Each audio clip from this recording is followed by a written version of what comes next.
terms of what the viewer experiences, we don't really have set ideas. I think that's the whole point of setting it up, to see what experience they have and how they perceive it and how they respond and interact with it. That's the actually interesting bit, this variety of stuff which you cannot plan or predict or anticipate.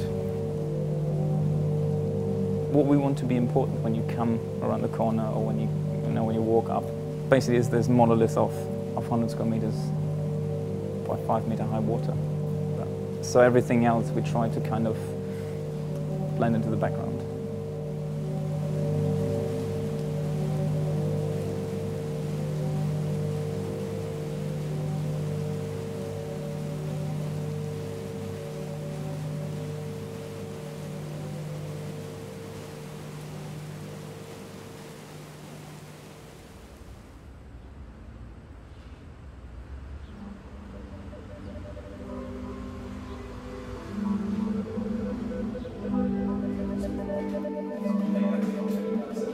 We were working on an entirely different project based on earlier printing explorations that we did, and we wanted to basically show or display or print an image with droplets of water on a vast surface, and came up with a quite convoluted and complicated technical system that would have been necessary to achieve that.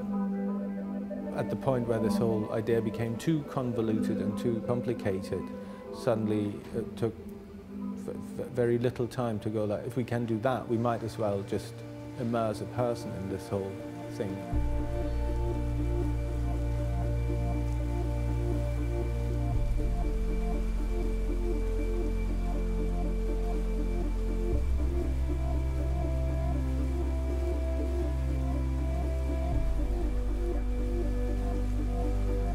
According to the presence of something or someone, we switch the rain off above them.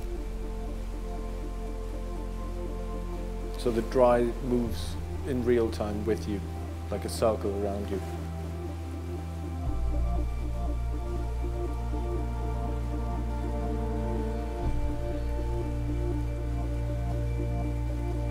This special lighting we decided to go for is quite prevalent in the rain room. You didn't see any of the rain, you just felt and smelled and got really wet as well to begin with. That came along the way.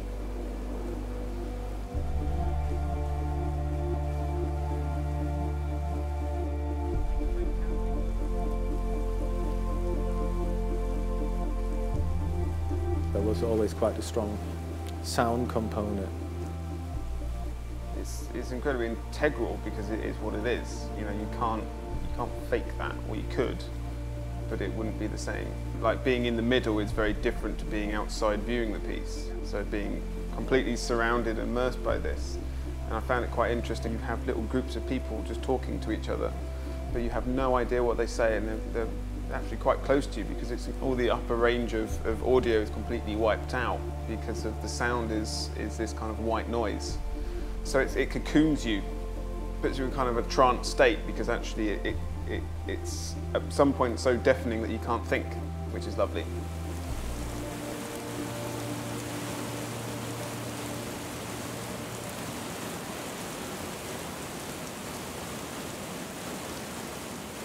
I was really curious about how it would feel to be there, not specifically to trigger any memories or something, just to be that close yet quite cocooned and protected. And I think that curiosity, from my perspective, drove my enthusiasm for the installation. There wasn't something as such where we thought like, oh yeah, we want people to feel like this. There was one person who said, oh yeah, it's like sleepwalking. And we're like, oh, that's interesting, but it was never conceived as like, okay, we want people to experience or to feel this. It was more like what you would actually do. Would you actually go in or not? What do you do with a rain room?